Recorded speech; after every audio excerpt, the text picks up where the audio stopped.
ভারতীয় সংসদের বর্ষাকালীন অধিবেশনে প্রথম দিন উত্তেজনা ছড়িয়েছে দিল্লির রাজপথে। ককরোচ জনতা পার্টির চলো সংসদ পদযাত্রা ঘিরে পুলিশের সাথে সংঘর্ষ হয়েছে আন্দোলনকারীদের।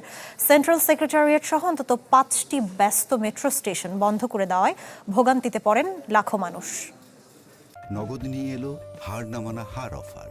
সর্বনিম্ন 10,000 টাকা রেমিটেন্স নগদে পাঠালে থাকছে স্বর্ণের হার জেতার সুযোগ।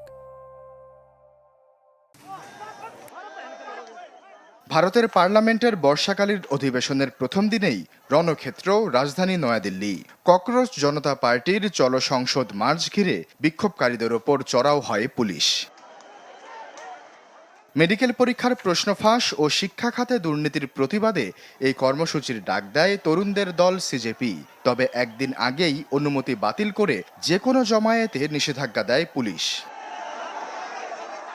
নিষেধাজ্ঞা অমান্য করে হাজার হাজার শিক্ষার্থী ও আন্দোলনকারী দিল্লির যন্তর মন্তর থেকে সংসদের দিকে রওনা হলে তাদের ওপর লাঠিচার্জ করা হয়। বেশ কিছু এলাকায় বন্ধ করে দেওয়া হয় মোবাইল ইন্টারনেট সেবা। সেন্ট্রাল সেক্রেটারিয়েট সহ অন্তত 5টি ব্যস্ত মেট্রো স্টেশন বন্ধ করে দেওয়ায় চরম ভোগান্তিতে পড়েন লাখো মানুষ।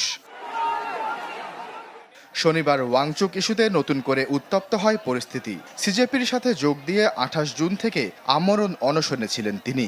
শারীরিক অবস্থার অবনতি হলে তাকে জোর করে তুলে নিয়ে হাসপাতালে ভর্তি করে পুলিশ। 22,80,000 শিক্ষার্থীর মেডিকেল পরীক্ষায় ভয়াবহ জালিয়াতি এবং এর জেরে অন্তত 20 শিক্ষার্থীর আত্মহত্যার ঘটনায় শুরু হয় এই বিক্ষোভ। কেন্দ্রীয় শিক্ষামন্ত্রী ধর্মেন্দ্র প্রধানের পদত্যাগ দাবি করেন আন্দোলনকারীরা। তবে পদ না ছেড়ে উল্টো বিক্ষোভকারীদের দেশের শত্রু আখ্যা দেয় বিজেপির নেতাকর্মীরা। প্রধানমন্ত্রী নরেন্দ্র মোদীর নীরবতাও আগুনে ঘি ঢালে। গেল মে মাসে একটি ব্যঙ্গাত্মক ডিজিটাল ক্যাম্পেইন হিসেবে ককরোচ জনতা পার্টির যাত্রা শুরু। যুক্তরাষ্ট্রের বোস্টন বিশ্ববিদ্যালয়ে ফেরত 30 বছর বয়সী তরুণ অভিজিৎ দীপকের হাত ধরে শুরু হওয়া আন্দোলন অল্পদিনেই সাড়া ফেলে ভারতের জেনজি প্রজন্মের মাঝে। আশ্বাস চৌধুরী, চ্যানেল 24।